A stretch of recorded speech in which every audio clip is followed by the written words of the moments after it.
Think of a biscuit every Indian grew up eating. Cheap, everywhere, and instantly recognizable.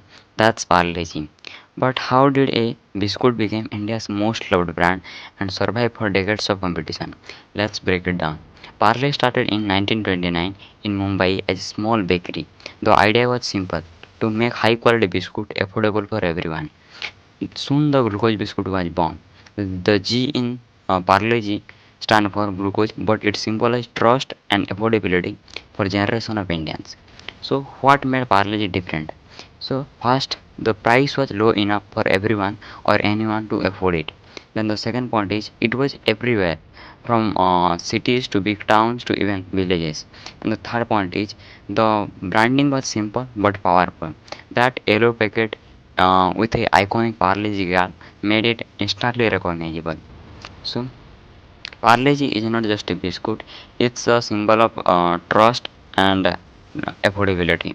So competition came and end, but Parle-G stay on top. How? Maintaining quality, tweaking marketing for each generation, and scaling supply chain efficiently. So while other brands focus on short-term profit, Parle-G focus on long-term trust for both customer and distributor. So, so what we can learn from Parle-G? We can learn from Parle-G three lessons. First one is affordable quality make a long-term loyalty. Then the second point is understanding audience and adapting over time is critical. And the third lesson is the branding, consistent branding create long-term recognition and loyalty.